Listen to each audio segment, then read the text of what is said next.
Hey guys, I'm Kevin Nix, the non-project director here at HRC. I have the privilege of talking to the inestimable Jeremy Hooper from GoodAsYou. What's up, Jeremy? Good morning. Good morning. As you all may know, Jeremy is a pioneer in the NOM work. He started tracking them back in '07 That's right. when the organization started, and he's been going full throttle ever since. So let's just get started. One, let's talk about NOM's polling problem. I'm pretty focused on that here for the past week. They have attacked the methodology of respectable polling done by news organizations. They do it over and over and over again. At least recently they have. And they say that the only poll that's worthwhile is the one on election day. So they also have another issue of their own polls that they do and that they pay for. They seem to be a little bit unscientific, to be generous. I just want to get your sense on NOM's polling problem generally. Well, they certainly see the polls that are out now, and they're certainly encouraging, and they're certainly scary to them, because I think they probably know, as we all do, that this thing really is inevitable. You know, it really is going to go our way. And when they see it tipping over 50% for us, of course they're going to be scared. That is catastrophic for them. But I do think that they are right in the sense that we can't get overconfident until we actually do win at the polls and we actually do prove ourselves in that way, because, you know, the fact remains that they have beaten us, and that's because we lose with apathy.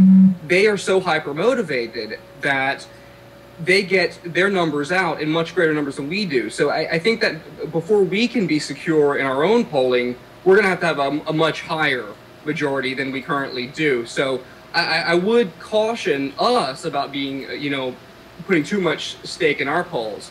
But that being said, it's always very funny to hear someone like Brian Brown claim that our polling is skewed or whatever when they use some of the most highly suspect polling around.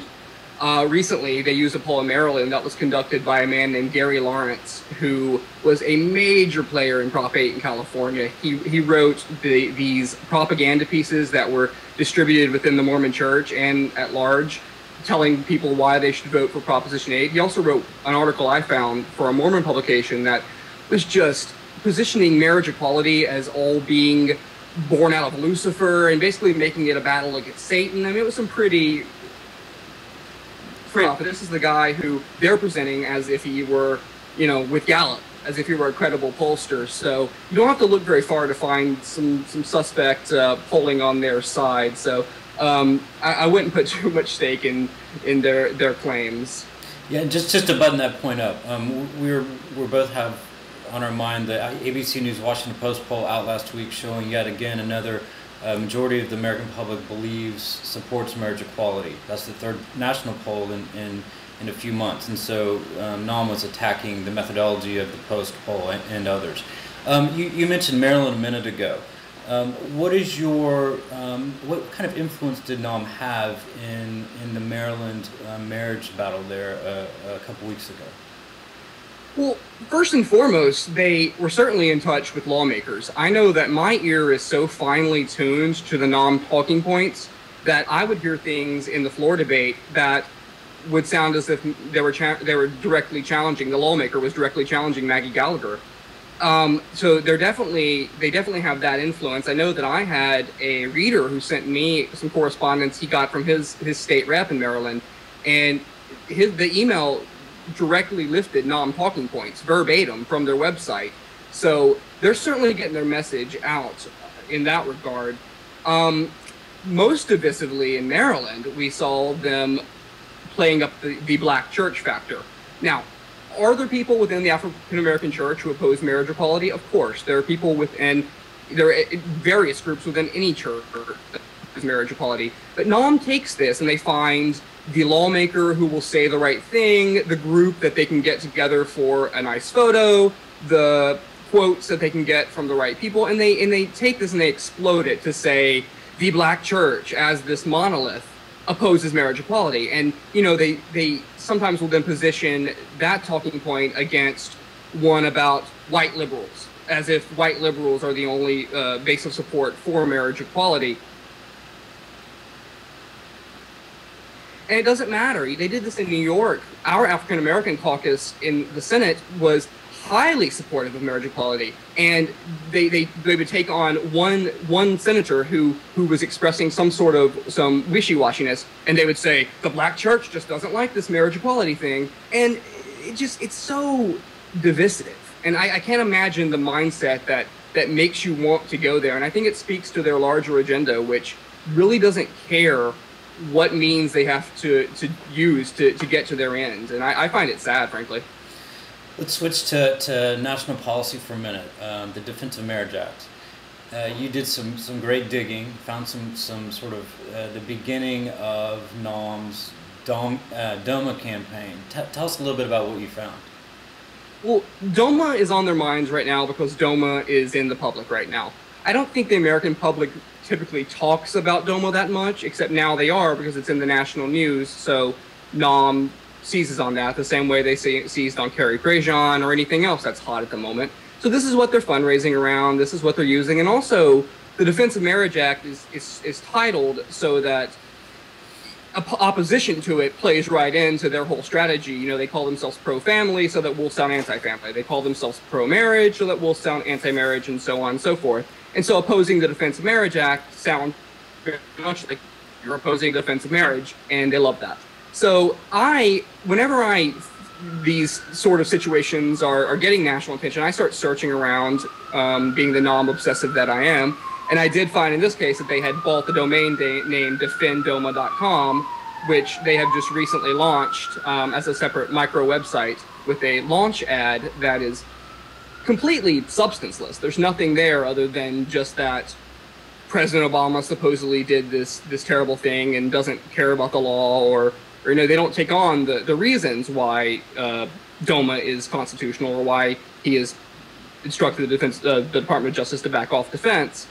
They just want to cultivate this generalized anxiety / antipathy for our president.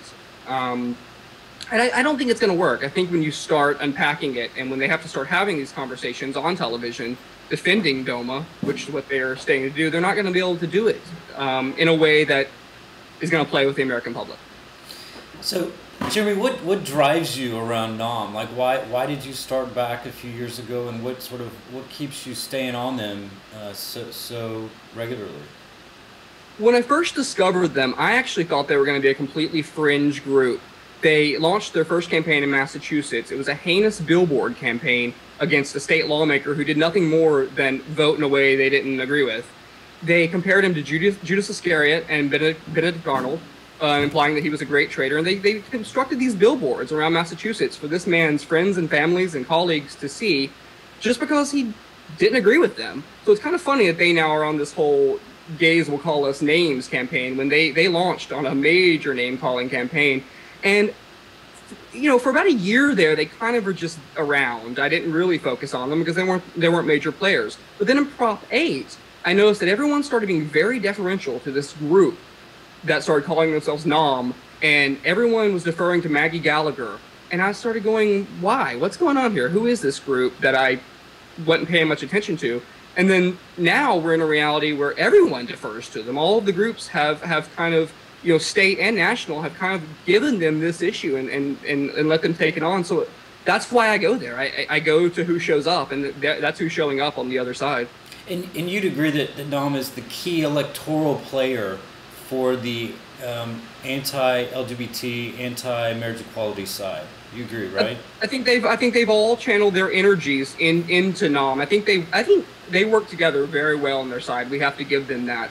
And they've all channeled their energies into NOM, and they focus on this one larger effort. And if you look in any state where we're in contention, NOM seeks out that local group, and they form these ties early on with both the local group and the church, and they lay groundwork, and they're doing it on a daily basis.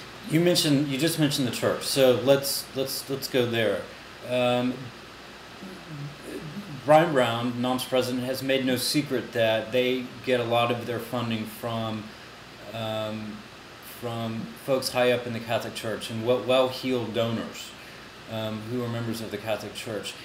Do you see, though, that there is a distinct split between the Catholic hierarchy and the flock when it comes to support of marriage equality? Absolutely, 100%. And polls show us this. I know the Catholics Equality Group, Catholics for Equality rather, has done great work in getting this information out. I think the fact that NOM doesn't acknowledge that is actually pretty offensive to their church, and I call it their church because everyone at NOM is a very strong Catholic. I saw this firsthand in Maine, where they really positioned Bishop Malone as if he were just some other pundit against the marriage equality fight there. And locals that I spoke to were not only outraged by the way their church was being used, but were very saddened by it. It caused great rifts within the lay Catholics and the leadership. And I think NOM's going to have to start taking responsibility with for that, especially when polling shows us more and more this division. Yeah, and last night on Lawrence O'Donnell's show on MSNBC, he went through all of this great polling data on Catholics that we'll have a link to it probably in this post. But let me go to sort of the politics of gay marriage.